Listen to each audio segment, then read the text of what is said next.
Olá, boa noite. Estamos aqui ao vivo para mais uma live da The Wine School Brasil. Vamos aguardar a chegada dos nossos convidados e também do nosso convidado da noite, César Azevedo. E as pessoas já estão entrando. César já.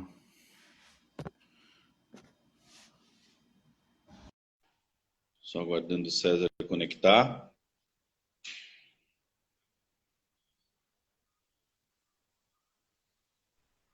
Hola, Alex. Oi, chefe. Buenas noches. Buenas noches. Vou ajeitar aqui a câmera. Tá me ouvindo bem? Vamos nos posicionar aí. Deixa eu pôr.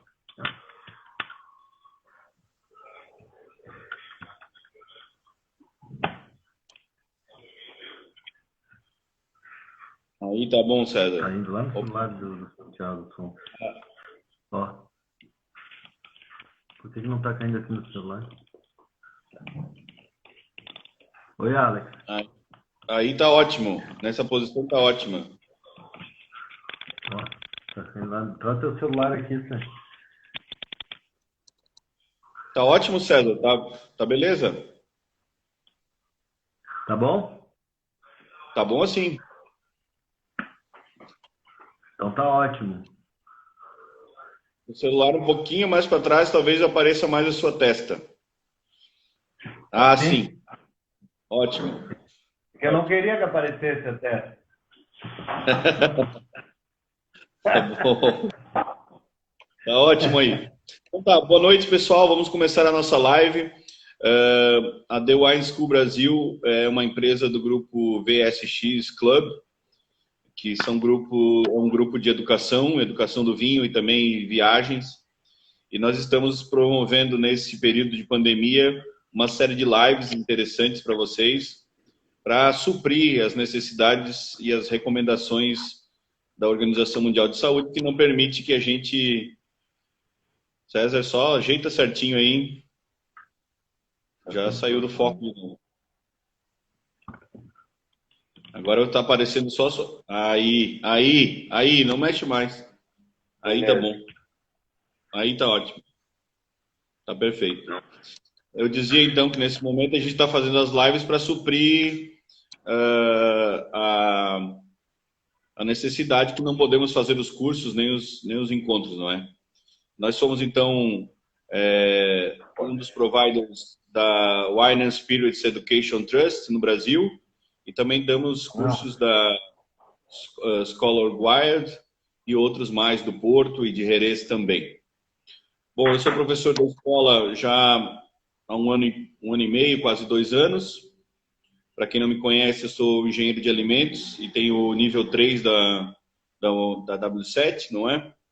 E hoje, nesse momento, trabalho para uma rede de supermercados chamada Passarela, que tem sede na cidade de Concórdia, no oeste de Santa Catarina. Eu tenho 12 anos de carreira, dos quais metade trabalhei no on-trade, com importadoras e vinícolas, atendendo restaurantes e lojas.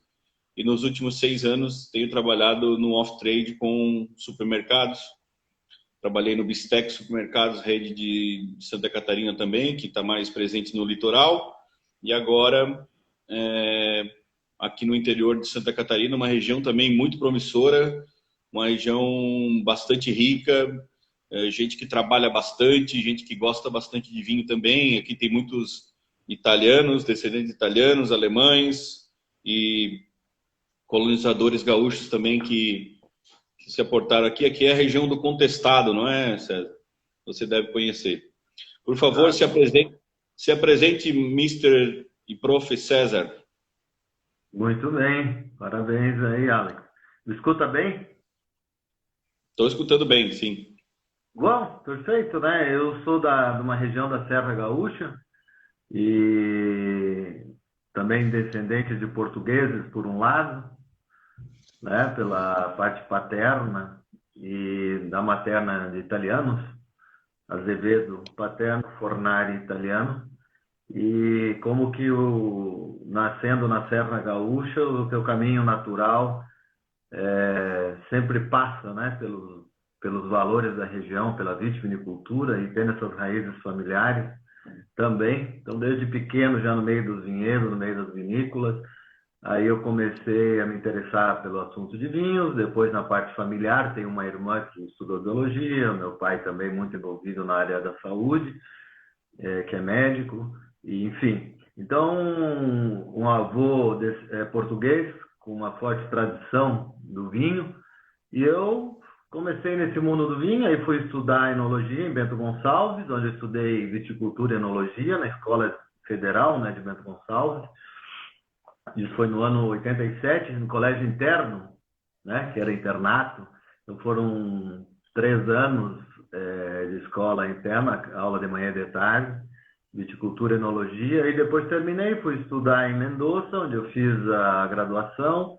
Aí, posteriormente, eu terminei em Mendoza minha graduação, que demorou aproximadamente 6 anos. Aí fiz umas especializações em viticultura, enologia, depois microbiologia na Europa, enfim. Esse mundo do vinho a gente só começa, Alex. Não terminamos nunca. Tu sabe bem. Depois, Bom, depois que entrou, só segue, né, Sérgio? Não tem como sair mais. Somos eternos aprendizes. Então, como, né? Aquela escadinha onde sobe o próximo degrau, o anterior se apaga. Então, você está sempre subindo, sempre tentando entender um pouco mais. E, na verdade, quem diz que algo sabe, nada sabe, né? Porque é infinito. A bibliografia, a quantidade, mais de 5 mil variedades no mundo, regiões, terroirs, estilos de vinhos, enólogos. Ou seja, é infinito o mundo do vinho e é apaixonante por isso mesmo, né? E, bom, e depois trabalhei em vários grupos, né, vinculados a bebidas, a viticultura, a enologia, Seagram's, Alaidomec, Pernod Ricard, Diageo. Uma foi comprando a outra, eu fui passando, mas eu já comecei no Brasil, fiquei quase 2 anos no Brasil, depois eu fui trabalhar em Mendoza, com base dali para a América Latina, onde eu me deslocava muito na América Latina, né, Argentina, Chile, Uruguai, Baixa Califórnia, também na América do Norte, na Califórnia, e, bom, Europa e Oceania. Depois, né, e fui as companhias, sempre a gente vai integrando grupos na Wine Division e vamos interagindo com outros colegas do mesmo grupo em diferentes partes do mundo. Então, agora, mas sempre eu mantive a base em Mendoza, né? Sempre mantive uma base forte em Mendoza e no Brasil. Eu acho muito interessante, um termo que está sendo usado agora, mas eu acredito que tem usado bastante ao longo dos anos. Eu aprendi esse termo porque eu fiz algumas vindimas também aqui no Brasil, fiz no Chile, fiz na Argentina, e a gente vê muitos enólogos, principalmente os mais jovens, que ficam intercalando entre o hemisfério norte e o hemisfério sul, fazendo as vindimas, né? Faz 2 vindimas por ano e vai assim ganhando experiência, fazendo vindimas nos diversos países no terroir. E você, quando mandou a sua apresentação para nós, se auto-intitulou como Fly Winemaker, né? Então, fala um pouquinho disso antes de a gente começar o nosso debate, a nossa peleja entre Brasil e Argentina. Tipo um Fla-Flu, vai ser um Grenal, alguma coisa assim? Mais ou menos, vamos ver.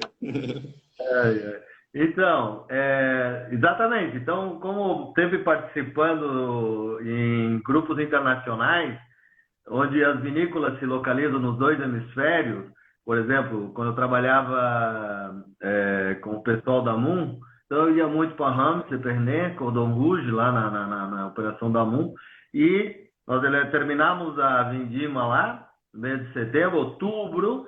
Depois nós já estávamos preparando-nos para terminar a finalização de poda e começar a maturação no hemisfério sul, em Mendoza, né? Ou no Brasil mesmo. Então depois já fazia essa colheita no Brasil. E isso hoje é fantástico, porque essa moçada que está aí trabalhando na viticultura e na enologia é universal. Então é muito legal porque a gente faz a colheita no hemisfério sul, termina, passa para o hemisfério norte, faz 2 colheitas no ano. Então antigamente a gente dizia, poxa, tenho, não sei, 30 anos de enologia, 30 safras. Não, hoje tu tem 60 safras, se quiser, né? É uma coisa impressionante, é muito dinâmico, é muito legal, porque a maioria dos enólogos são fly winemakers, existe um intercâmbio de experiências muito grande, o mundo realmente longe, é um lugar que não existe mais no nosso mundo, então tudo está próximo, tudo está à mão, e esse intercâmbio enriquece muito, principalmente nós que somos do novo mundo, né? Dos países novos produtores. Então, nós aprendemos muito com a experiência da Europa, sobretudo, e depois vamos adaptando a nossa realidade, tentando entender melhor a nossa realidade. Mas é isso, Perfeito. Elaborar na Califórnia, eu fazia safra na Califórnia, em Mendoza, no Chile, depois na Austrália, Nova Zelândia, subia para a Espanha, isso era muito dinâmico, sempre foi muito dinâmico. E faz parte do aprendizado e o mundo da enologia é muito aberto nesse sentido. É muito legal. Bom, pessoal, hoje nosso tema é as diferenças, as principais diferenças, semelhanças, enfim, traçar um paralelo entre Brasil e Argentina no que diz respeito a vinhedos, a terroirs, as características, as benesses de se produzir lá e aqui, e também as dificuldades, obviamente. A gente escolheu esse tema porque o César tem o pé nos 2 países, né? O César produziu vinho aqui no Brasil até recentemente, e ainda, creio, presta algumas consultorias, e também tem vinhedos e produção na Argentina. Então, esse foi o intuito da gente fazer esse tema, e que sempre também gera bastante curiosidade, afinal, o vinho argentino é muito consumido aqui no Brasil, não é? Muito provavelmente pela proximidade e também, óbvio, pela qualidade dos vinhos, né? E também era bom a gente ir atualizando também que a Argentina não é só, já faz algum tempo que não é só Malbec, né? E o Brasil também não é só espumante, né? Aqui na América do Sul, principalmente no Cone Sul, né? Há uma tentativa, ou há alguma coisa que diga que os países têm uma uva símbolo, como, por exemplo, a Argentina, o Malbec, e a Taná, no Uruguai, por exemplo. O Chile teria como uva, vamos dizer, a Carmener como um símbolo, porque hoje em dia praticamente só existe no Chile, tendo o Cabernet como um dos seus principais vinhos. E o Brasil tem tentado achar também a sua uva, e aí é que a gente vai debater um pouco sobre isso, se realmente há necessidade de fazer isso ou não. Para mim, o Brasil é o país dos espumantes, mas não dá para dizer que é só isso, né? A gente tem exemplares magníficos, a exemplo do que eu estou provando, já vou até falar. Eu vou provar um brasileiro, estou provando um brasileiro, o César vai provar um argentino. Eu já mostro o vinho que eu estou provando. Na verdade, eu estou fazendo um repeteco, eu provei ele no sábado e eu resolvi provar de novo porque é um excelente exemplar da uva Pinot Noir, produzido pela cooperativa vinícola Aurora, na indicação de procedência Pinto Bandeira, não é? Pinto Bandeira era distrito de Bento, virou município e depois desistiu e voltou atrás, é município de Bento de novo. É isso, César? É uma IP muito importante. Realmente um terroir fantástico para o Pinot Noir. Concordo plenamente. Parabéns pela escolha e pela variedade, porque em poucos lugares do mundo é possível elaborar um Pinot Noir. É uma variedade muito delicada, manhosa, como se diz em espanhol, e exige muita dedicação, trabalho e observação. Então, eu estou degustando aqui um Malbec, né, para te acompanhar. Eu estou com um tinto, um Malbec argentino, que vai da região de Valle de Uco e Luján de Cuyo. Depois nós vamos falar um pouquinho das regiões. Esse vinho se chama Il Mendocino. É uma produção própria, né? Na verdade, é isso. E é um Malbec que tem um tempo de guarda, passa também em tanques de cimento, né? Nos famosos tanques de cimento, ou piletas argentinas, né? Que antes era mala palavra, hoje em dia é algo supra-sumo, vai no pomerol, obviamente são piletas. Hoje o cimento voltou a ser um protagonista muito importante na elaboração dos vinhos e na guarda, sobretudo. Bom, mas nós estávamos comentando as variedades, né, Alex, por países. Vamos começar falando. Vamos começar falando. Pode-se começar pelas variedades, mas vamos começar falando quais são as principais diferenças de se produzir um vinho, levando-se todas as condições climáticas, de solo, de clima, de tecnologia, de políticas públicas, de carga tributária, que se fala muito. Eu já vi algumas perguntas aqui. Pessoal, nós vamos tentando colocar dentro do tema, a gente não vai parar para responder especificamente, mas a gente assim vai anotando e vai respondendo ao longo do trecho. Por exemplo, aqui a gente pode falar um pouco das condições climáticas, se elas interferem ou não, ou se elas deixam a produção, deixa a produção mais difícil ou menos difícil. Enfim, quais seriam as principais diferenças entre se produzir no Brasil e na Argentina, César? Olha, realmente o produtor brasileiro, a uva, né, quando começou e foi introduzida no Brasil, nós um pouco que contradizíamos todas as expectativas do velho mundo, porque é um país que tem características de clima úmido, com dificuldades muitas vezes com alta pluviometria e sem dúvida, ou sem embargo, surpreendeu muito e continua surpreendendo, porque realmente o Brasil é um país muito jovem em termos de viticultura e enologia, muito jovem, muito a aprender. Estamos descobrindo novos terroirs, saindo lá de 8 graus de latitude sul, né, abaixo da linha do Equador, ali pegando o Vale do São Francisco, e estamos terminando na campanha gaúcha, passando por Minas Gerais, passando por São Paulo, Espírito Santo,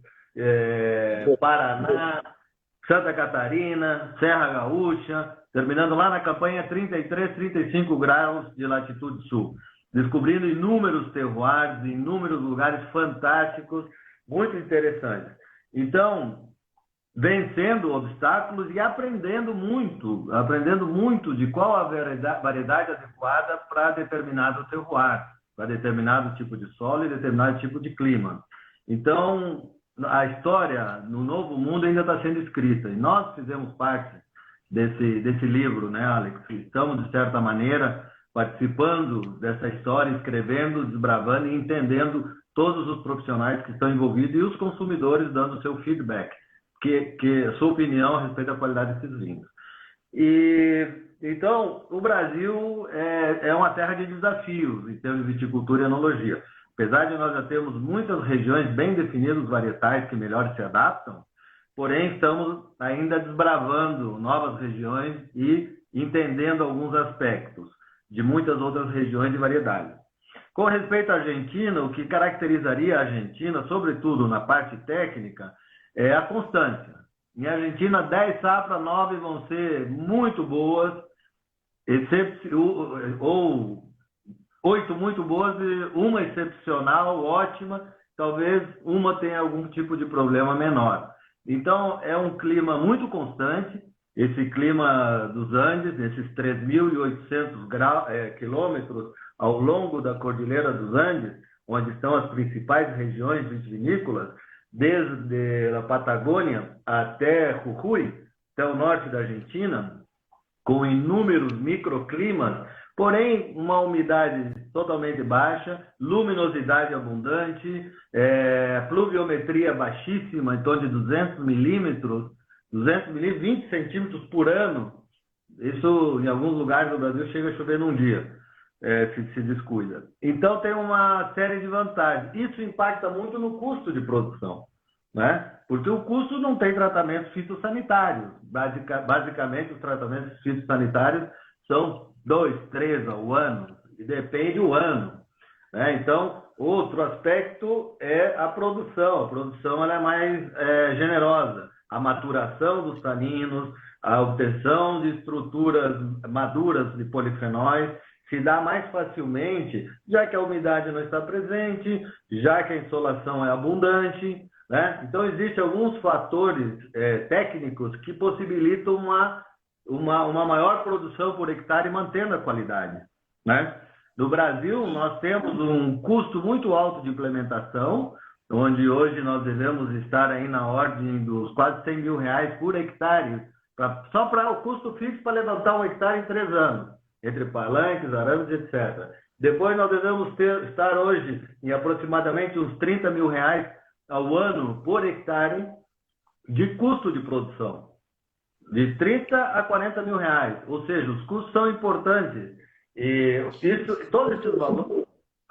Esses custos afora os insumos que são necessários, como muda, como palanques, como arames e coisa e tudo, ainda você coloca os encargos, o pessoal que trabalha na vinha, mais os encargos e tudo mais, não é? Esse já é o custo conformado. Depois que sai daí, vem a questão impositiva. Hoje, uma garrafa de vinho no Brasil, nós estamos falando de 62 é um absurdo de impostos. Na Argentina, sim, você tem IVA, 21%. No Chile, sim, tem IVA também. Então, a carga impositiva é muito alta, o que faz com que se penalize, na verdade, todo o setor, né? Porque nós chegamos com vinho com uma carga tributária altíssima. Então, se comparar com o vinho importado argentino, ele chega na fronteira, em Paso de los Libres, Uruguaiana, com esse custo. E aí ele cruza a fronteira de Paso de los Libres a Uruguaiana, ele vai encontrar o vinho brasileiro do outro lado esperando ele com esse custo de produção. Entende? Esse gap. Sim. E aí daqui começamos a tributar. Todos tributam iguais dentro do Brasil. Porém, parte de um custo de produção muito menor, sem sombra de dúvidas, né? Isso é um fator importante. Do ponto de vista técnico, eu te diria que eu faço uma brincadeira com meus colegas argentinos, que vão ficar bravos comigo às vezes, ou vão ficar agora me escutando, mas é uma grande verdade. O enólogo na Argentina tem que ser muito bom para elaborar vinho ruim, né? Não é fácil. Não é fácil fazer. É muito bondadosa. A natureza é fantástica. Você controla a quantidade de água, o momento que vai irrigar, qual é o turno de irrigação, que momento nós vamos escolher, vamos esperar 10 dias mais, uma semana, porque é tudo muito estável, né? No Brasil, então, tu tem que correr para cobrir o vinhedo porque está vindo uma chuva de granizo, né? Houveram tempos atrás, anos atrás, que era uma equação muito difícil, que nós estávamos entendendo as variedades, melhores variedades para os melhores terroirs. Então, havia ainda nós plantávamos Cabernet Sauvignons em regiões chuvosas, em regiões frias. Então, entendendo que o Cabernet Sauvignon é uma variedade de círculo longo. Então, tinha muita coisa, o Taná, tinha muita coisa a ser entendida, e aí nós passávamos por períodos muito difíceis, os técnicos, porque tinham que tomar decisões, muitas vezes, de colher a uva fora do ponto de maturação, né? Por causa das chuvas. Hoje, afortunadamente, isso já é uma história passada. Hoje, eu te diria que em grande maioria dos terroirs brasileiros, esse é um fantasma que já não existe mais, porque já se entende muito bem quais são as variedades que melhor se adaptam a cada região. Por dizer, Campanha Gaúcha, o Taná, fantástico. Teróldego, Taná, Arina Arnoa, variedades que precisam de dias quentes e noites frias para ter aquela maturação completa e sem chuvas durante o período final da maturação.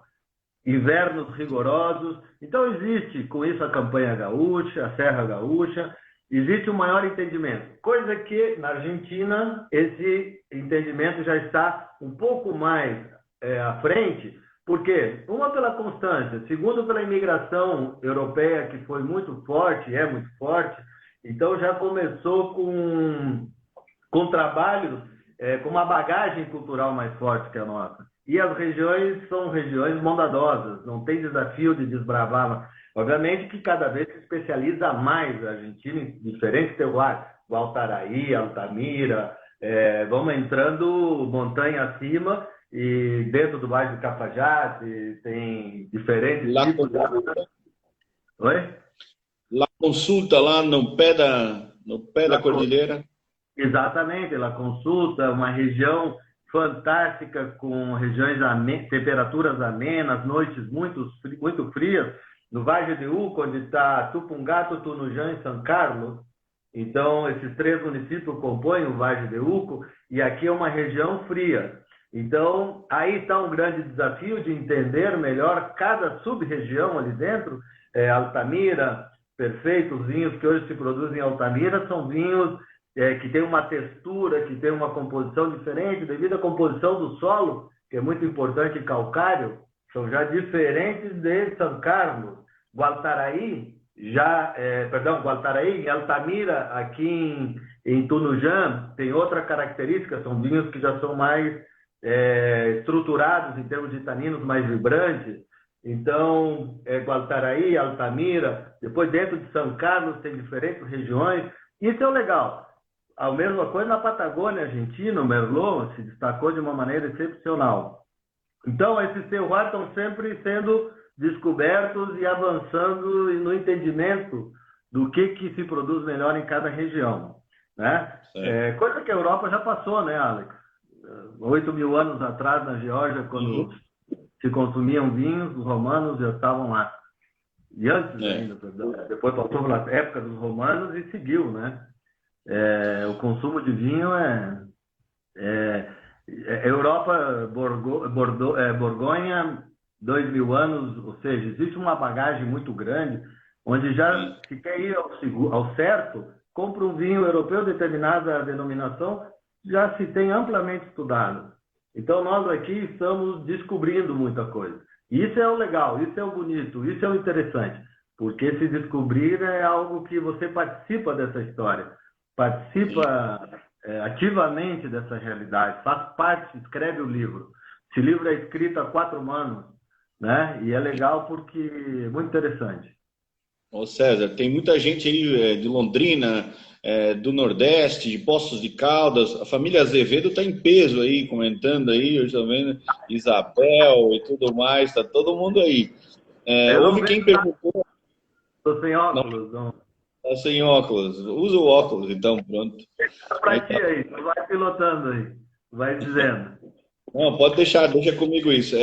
Houve quem perguntou, só para concluir essas diferenças de produção no Brasil, São Luís do Maranhão aí, ó, também.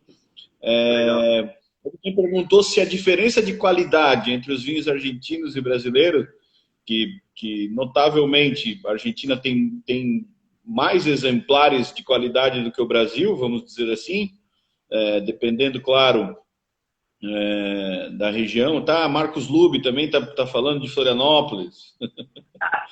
Então, tá enchendo aí para chamar o pessoal. As condições climáticas das regiões, vamos colocar as regiões mais importantes, elas fazem por si só a qualidade ser maior ou menor, ou é um conjunto? A gente sabe que o conceito de terroir vai além das condições climáticas, né? Mas por si só, um clima melhor já faz um vinho melhor? Pois existe o compêndio do que é o terroir, né, Alex, que tu conheces bem, que é a junção do solo, da cepa, do clima e dos tratos culturais do homem, como conduz essa vinha. Isso compõe esse terroir e ele responde a uma harmonização desses fatores todos. Então, eu não posso ter um Cabernet Sauvignon numa região. Existem vários estudos. Por exemplo, a Universidade de Davis, a tabela de Winkler, vai de 1 até 5, onde você tem diferentes somatórias de temperaturas por região, desde a floração até a produção, que te dá uma ideia se é uma região fria. Se é uma região mais amena, eu digo, opa, vou com o Pinot Noir, com variedades mais precoces, com o Gamay. Disse, não, é uma região que a somatória de temperaturas por em cima de 10 graus somam tantos graus nesses períodos. Então isso me dá uma orientação qual é o perfil da região. Porém, tem que conhecer o solo, tem que conhecer depois também a participação do homem, como conduz esse processo todo que a natureza o brinda. E Então, depois também escolher a variedade segundo o solo que se tem também, né? Há solos mais propícios para brancas, há solos mais propícios para tintas e assim vai, né? exatamente. Por exemplo, um Pinot Noir, Pinto Bandeira, uma região fantástica para o Pinot Noir. E concordo contigo plenamente. Eu acho que o Pinot Noir é uma variedade fantástica, e principalmente naquela região, porque tem um tipo de solo que ele drena muito rápido e muito bem. Se o Pinot Noir fosse plantado num solo bem argiloso ou com pouca drenagem, esquece. O Pinot Noir não iria produzir um vinho de qualidade jamais. Mas aquele solo, ele é um solo que tem uma drenagem muito boa, com respeito a solos, né? E ele se adapta muito bem, ele não entra no processo de botrytis, ele não estoura o grão, porque o solo não fica encharcado, que o solo funciona que nem uma esponja. Chove durante muito tempo e não drena aquela água, depois você diz assim, puxa, faz 10 dias que não chove mais e seguem crescendo as gramíneas, sigam crescendo todas, porque o solo ainda está encharcado, tem muita água contida e a videira continua absorvendo. Agora, existem variedades mais ou menos propícias, que resistem mais ou menos a essas características. O Pinot Noir está numa região fantástica, de temperatura, de posicionamento de vinhedo, com respeito ao sol, com respeito ao solo e como tratá-lo. Isso é um exemplo, a região da Champagne, solos calcários. É um Ótimo também para Pinot e Chardonnay, né? que Dom Perignon trouxe da Borgonha pensando em produzir na Champagne um Pinot Noir e um Chardonnay. Não, se na Borgonha funciona, vou produzir na Champagne. E afortunadamente não deu certo, né, para o que ele queria. Aí conhecemos o Champagne. Né? Então deu para vir tranquilo, mais fumante. Exatamente. Ótimo, César, ótimo. Isso é bom porque a gente, quando estuda os cursos da Wine and Spirits, a gente tem uma parte lá de enologia, de viticultura, e para chegar num vinho, para a gente colocar o vinho aqui na taça, não é? A gente precisa conhecer como é que começa tudo isso, né? Então, assim, um dos conceitos mais abordados, vamos entrar agora na pergunta, inclusive, do Antônio Donati, que acabou de fazer.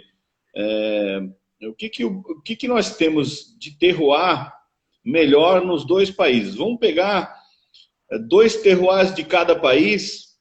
Vamos pegar o Pinto Bandeira, que é o vinho que eu estou falando aqui da Aurora, e o terroir da Campanha, que você conhece bem. E vamos pegar 2 aí, pode ser um micro terroir, tudo dentro de Mendoza, ou quem sabe podemos falar de Patagônia ou Salta, você que sabe. Vamos falar de 2 de cada aí, para a gente fazer diferenças, características, o que um pode aportar ao outro em termos de quais as uvas também que são mais utilizadas em cada um deles, e assim a gente vai ampliando o tema. Ótimo.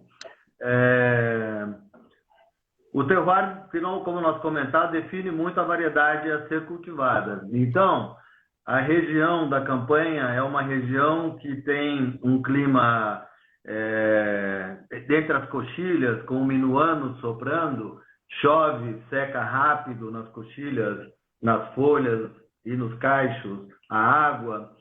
As temperaturas são mais altas durante o dia e mais baixas durante a noite, tem uma amplitude térmica maior. O tipo de solo é o solo Santa Tecla, e muitas das partes da Campanha existe esse solo Santa Tecla, que é argilo arenoso. Tem um solo, regiões mais ali para Almaden, que tem um solo um pouquinho mais arenoso também, mas tem argila também, porém predomina o arenoso. Essas regiões são mais propícias a produzir vinhos com característica de guarda, com vinhos que nos permitem uma maturação lenta e constante. Então, o índice pluviométrico é menor. Se nós imaginarmos uma região com 1.200 milímetros por ano, que é 1.200 milímetros é 1,2 m, considerando 1 hectare, 100 metros por 100 metros, um campo de futebol, considerando com 1,2 m de água. Isso é a chuva de 1.200 milímetros ao ano. É importante. Principalmente se vem do céu. Se fosse em regiões irrigadas, é direto na veia, né? Sorinho na veia, vai direto a aguinha lá na raiz. Agora, vindo do céu. A diferença da fonte de água ou importa só a água? Não, a diferença da fonte de água. Se nós, como no uísque, como na cerveja, nós temos dois tipos de água. Uma água que desce, por exemplo, dos Andes, passando do degelo lá do Aconcagua e toda aquela vale do Tupungato e toda aquela região montanhosa dos Andes, onde ela vem descendo quando descongela no verão e vem passando, lavando as rochas, enriquecendo-se de cálcio. Isso é uma característica de água que não é uma água que tem uma acidez pronunciada, como tem uma água brasileira que desceria de uma montanha. Por quê? Porque nós temos muita matéria orgânica, no geral, folhas e etc., que dá uma produção de água mais ácida. Então, nós temos diferença na composição da água, que é importante, e temos uma diferença muito importante no que se a água vem do céu ou é uma água que está subterrânea ou vai diretamente na raiz. Então, isso é muito importante, sem dúvida nenhuma, do ponto de vista fitossanitário. Porque eu posso colocar os mesmos 1.000 milímetros de água por ano, só que eu boto direto na raiz. Que é muito diferente eu colocar via nuvens e chuvas, devido a que os grãos podem começar a arrebentar, produz fungo. Tem a difusão da água quando ela toca o solo, chegando dos céus, né? Chegando das nuvens. Exato. Até ela difundir até as raízes, leva um tempo, né? Agora, se você tem lá os tomeiros lá empurrando água nos canais lá em Mendoza, é outra coisa. E os diques, né? Os diques, famosos diques que tem lá, também, com certeza, vai influenciar. Obviamente, o Dyson aqui, nosso médico, nosso confrade lá da nossa confraria, o Sr. Dyson, está falando que o pH das águas também influencia muitíssimo, né, nesse processo. Principalmente que dos Andes tem um pH fantástico, né? E tem um pH mais alto, devido à presença de cálcio, de sódio, de minerais, que faz com que o pH suba. Inclusive, diferente o pH de uma água já que vem de montanhas que possuem florestas, que já é uma água mais ácida. Então, existe uma diferença importante. E, se nós compararmos o terroir da campanha com o terroir da Serra Gaúcha, a Serra Gaúcha tem uma pluviometria diferente, tem micro-regiões em termos de solos bem diferentes. Esse solo que possui basalto é muito diferente de Pinto Bandeira para o Vale dos Vinhedos, ou para Monte Belo, ou para Farroupilha, no Moscatel, ou Flores da Cunha. Ele tem uma característica granítica, mas ele muda nessas micro-regiões. A pluviometria é um pouco maior e as chuvas de março muitas vezes incomodam. Variedades que não resistem a essas chuvas. Então, por exemplo, bom, eu vou te dar o lado contrário, focando na solução. Pinot Noir. Sim. Pinot Noir é fantástico, ele é um ciclo de maturação curto. Apesar de ser uma variedade delicada, produz segunda flor, é muito delicada contra botrites, podridões, não se produz em qualquer lugar do mundo. Nós pegamos na Borgonha, no hemisfério norte, pegamos em Carneiro, na Califórnia, descemos da linha do Equador para baixo, viemos ali na Patagônia, 40 graus de latitude sul, 40, 42, pegamos Central Otago, na Nova Zelândia, e algumas outras regiões do mundo onde o Pinot Noir, né, se expressa, que não é uma variedade fácil. Porém, os vinhos são amabilíssimos. São vinhos com taninos firmes, cores tênues, mas muito elegantes. Pinot Noir produz antes desse ciclo das águas de março, de fim do verão, né, Alex? Então, ele sim, escapa essa cortina de chuvas, assim, de 1.000 e totalitária do ano, 1.600 milímetros, onde está concentrado muito nessa última parte do verão as chuvas. O Cabernet Sauvignon, de certa forma, o Merlot, ele consegue enfrentar essa situação, perdão, e produzir vinhos de excelente qualidade, tanto que é uma das variedades insígnia dentro da denominação de origem Vale dos Vinhedos e se destacou muito bem no Brasil. Então, focando a solução, né, seria variedades que têm essa capacidade ou de cruzar essa barreira pluviométrica ou de produzir antes pelo seu ciclo de maturação, né? Mas sim. tem alguns desafios. Nós conhecemos vinhos na Serra Gaúcha, como produtores, como o Brandelli, que tem um taná de anos e levantou sempre a sua vinícola em cima do taná, fazendo um trabalho de jardinagem, né? Controlando, cuidando, protegendo. São casos muito de sucesso, porém não é o normal, digamos, para uma região como a Serra Gaúcha, né? Tem que ter um enfoque muito grande no ciclo de maturação e saber que variedade melhor se adapta àquelas condições. César, Funciona bem? sim. Sim. Fala um pouquinho da Taná. A Taná no Brasil é melhor mais lá na fronteira ou mais na Serra Gaúcha, por exemplo? Sim, a Taná é um ciclo de maturação muito longo, o nome dela já diz Taná, vem de taninos. Se fizer uma análise espectrofotométrica, você vai ver que o Taná tem em torno de 4 até 5 gramas de taninos naturais, né? Coisa que um Cabernet Sauvignon pode estar nos 3, que é bem tânica. Então, mas, além desses taninos, o importante é entender qual é a qualidade desses taninos. Porque taninos nós temos na natureza em várias frutas. A banana é tânica, o caqui é tânico. Agora, a pergunta é a qualidade desses taninos. E a qualidade desses taninos, eles se desenvolvem muito bem em climas, caso do Taná, que é de ciclo longo, em climas que nos permitem uma temperaturas altas durante o dia e baixa à noite, uma maturação lenta. Por quê? Porque as enzimas responsáveis pela polimerização, o que é um polímero? É uma molécula de grande peso molecular. Então, nós temos os taninos separados, né? Onde, se nós provarmos esses taninos de baixo peso molecular, eles têm o centro ativo deles muito, como moléculas individuais, muito próximo do paladar, muito próximo das enzimas e da mucosa. Então, eles agridem. Se nós provarmos essa uva numa determinada parte do ciclo de maturação.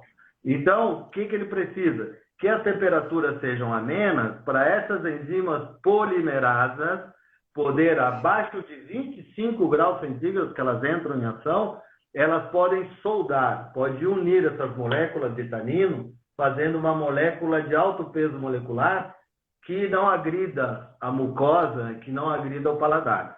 Então, tem mais tanino, Taná? Tem mais. Agora, que classe de tanino? Isso é muito importante. Tem 3 níveis de tanino. Tanino de 500 Dalton, moléculas pequenas, taninos de 1.500 Dalton, molécula média, e taninos de 3.000 Dalton, que são moléculas polimerizadas que não agridem ao paladar. E o tanino é a coluna vertebral junto com a acidez dos vinhos. O tanino nos permite a longevidade, nos permite um vinho também harmonizar com uma série de pratos. Mas fala muito bem da saúde do vinho e da longevidade desse vinho. Então,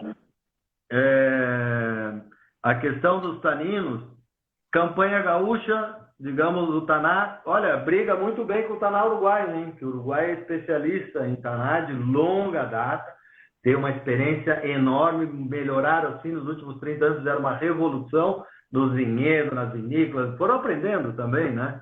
Somos um novo mundo.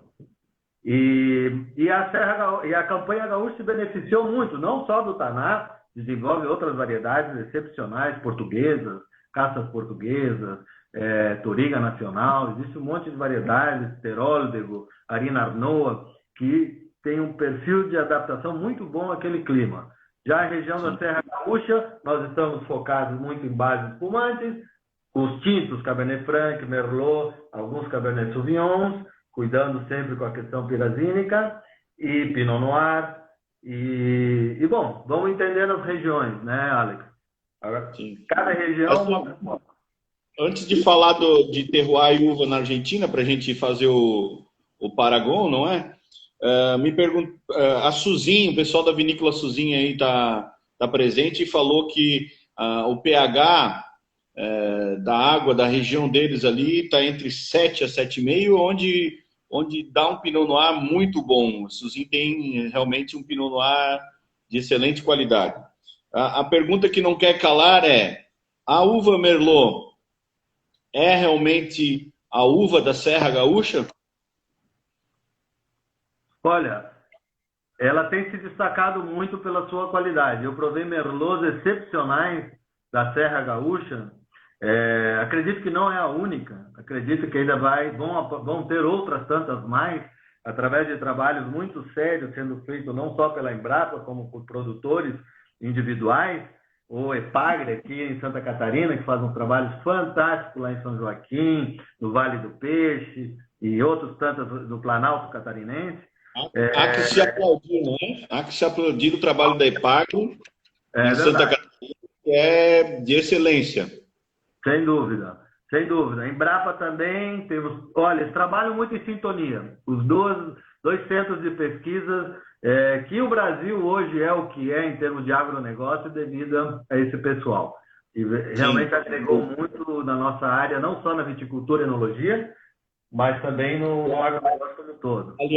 Aliás, César, eu queria só fazer um parênteses para falar, em tempos de pandemia, com tanta coisa acontecendo, ainda bem, nós dois já sabemos disso há muito tempo, mas ainda bem que as pessoas estão abrindo os olhos para a ciência, porque a ciência sempre foi fonte de conhecimento confiável, não é? De conhecimento que ajuda ao desenvolvimento dos países e das regiões.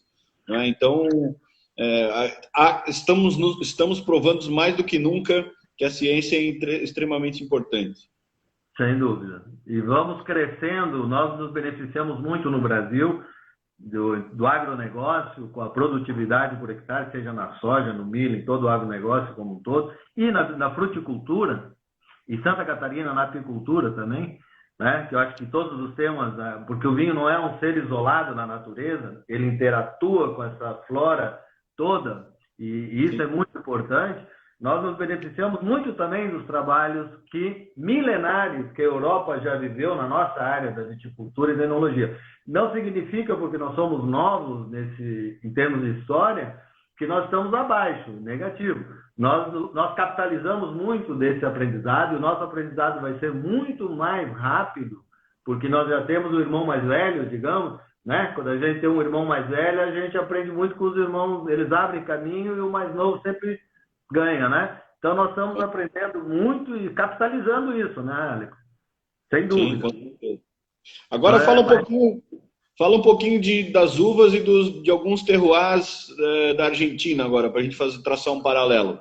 Olha, nós podemos começar por Salta, lá no Jujuy, lá em cima, 22 graus de latitude sul, que nós estamos quebrando paradigmas no novo mundo, né? Se nós falarmos que nós produzimos uvas no Brasil e vinho a 8 graus de latitude sul, aqui está o Equador, aqui está pegado, ninguém entendeu mais nada. Como eu produzia isso? Nós temos que estar entre 30 e 50, tanto no hemisfério sul quanto no hemisfério norte, né? Não pode ser que aí estão os moscatéis do Vale de São Francisco e outros tantas experiências de sucesso. Mas daí a 3 mil metros de altitude pode ser até no paralelo 1, eu acredito que dá para fazer.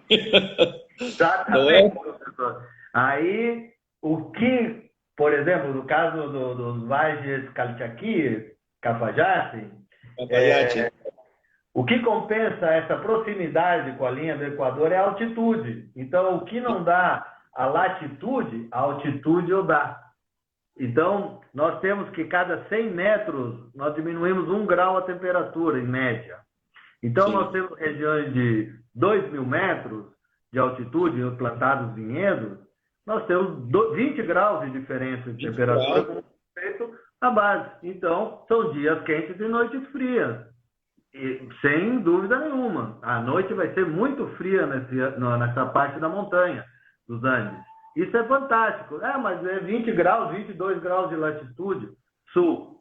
Porém, essa amplitude térmica você consegue com água, proximidade de água. Nós temos o Chile aí, Casablanca, San Antônio, Curicó, vários vales que tu conhece no Chile.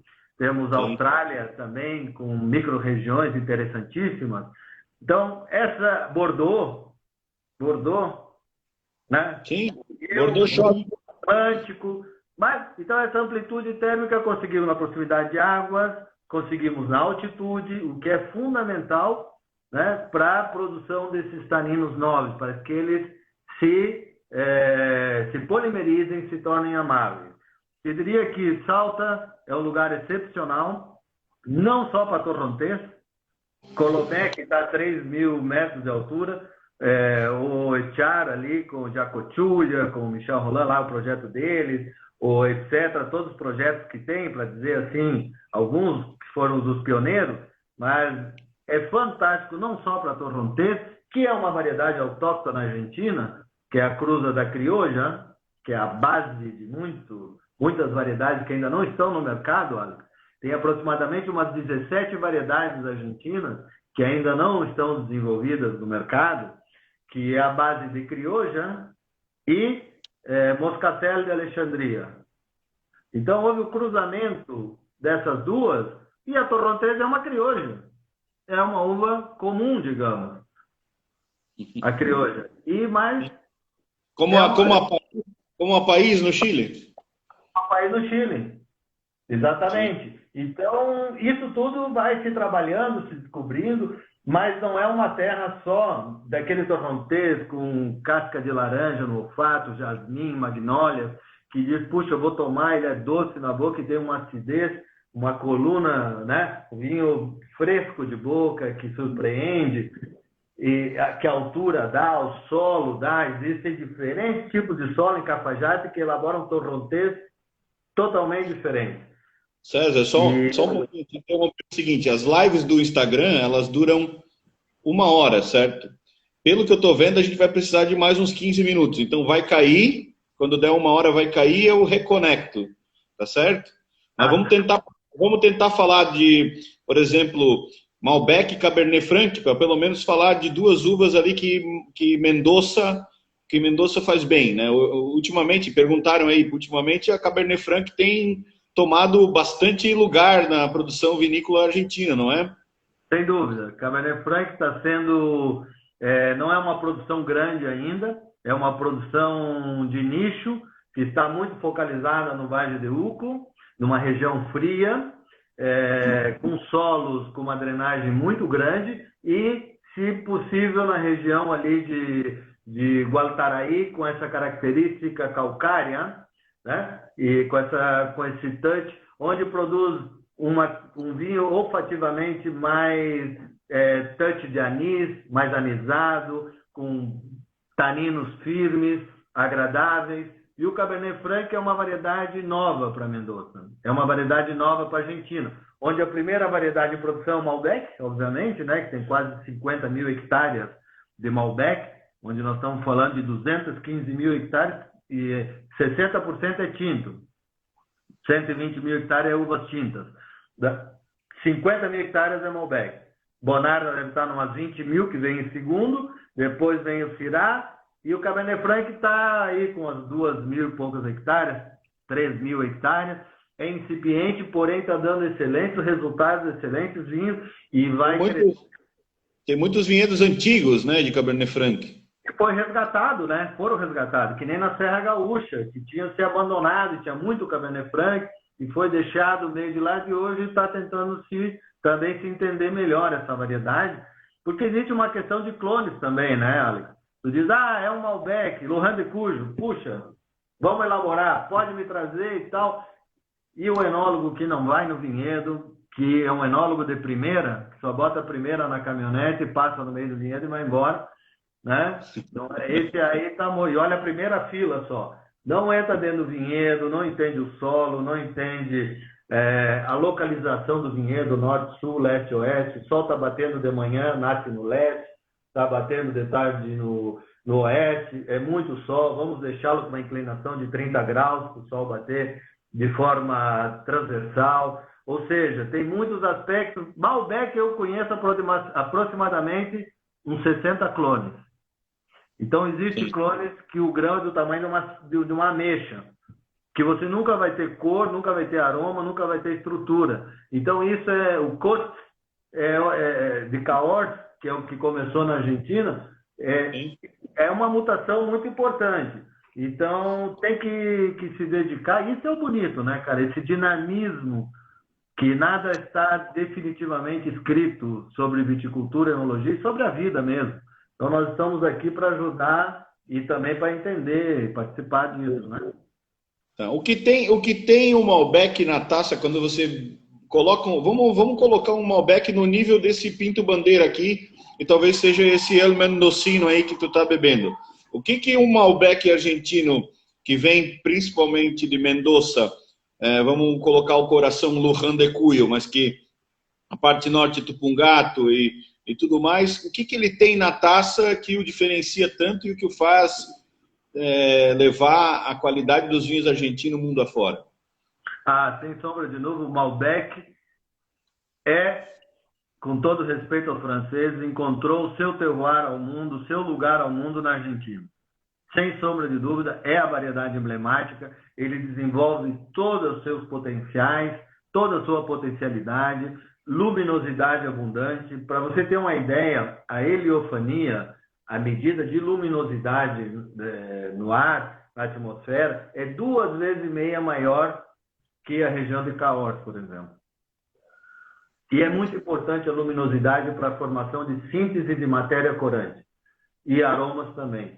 Então, nós temos luminosidade abundante, temperaturas com amplitude térmica, pluviometrias baixíssimas e solos com boa drenagem, solos pobres, que permite manter uma estrutura, esses fatores conjuminados juntos, permite manter uma estrutura constante dos produtos, onde esses taninos não são duros, não são taninos verdes, não são taninos desagradáveis, onde ele se produz na sua plenitude, desde a Patagônia até Jujuy. O Malbec, você tem estilos de Malbec olha, parece uma heresia o que eu vou dizer. Com frutos do mar você pode consumir Malbec.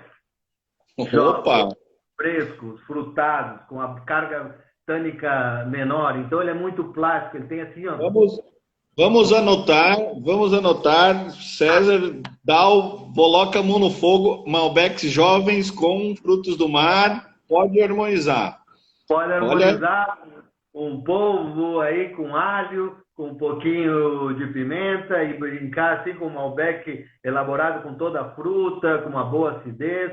Então, essas micro-regiões, esses micro-terroirs, ao longo dos Andes, 3.800 quilômetros de terroir, é uma expressão de Malbec das variadas formas possíveis. E veio para fugir da filoxera e, afinal, encontrou o seu lugar ao sol, o seu lugar ao mundo, realmente, na Argentina. Com todo respeito à França e Cahors, né? Com certeza, com certeza. Nós estamos indo aqui para o final desses primeiros 60 minutos. Eu acho que a nossa hostess aqui, a nossa produção informou que está finalizando o tempo, mas eu acho que para nós finalizar, vamos aguardar que encerre e a gente faz mais 10 minutos aí, porque está todo mundo pedindo aí o segundo tempo. Mas para não ser tão cansativo e também respeitar aos outros professores que também sempre fazem dentro do tema, a gente vai estender um pouquinho, tá? Então, nos próximos segundos, talvez, vá cair, eu vou fazer a reconexão, tá bom? Mas pode continuar falando agora de Malbecs, mas é engraçado que o terroir se deu bem, né? Por Elemi Penot, que trouxe o Malbec aí para a Argentina, e engraçado que a Argentina é um grande produtor de carne, e eu não vejo carnes assadas melhor combinação que o Malbec. Eu não consigo. Cabernet vai bem, vai. Merlot vai bem. enfim, vai, mas não há nada mais perfeito do que um bife ancho ou um assado de tira com um bom Malbec, não é? Vai cair em 5 segundos, a gente reconecta para tu responder já com a harmonização.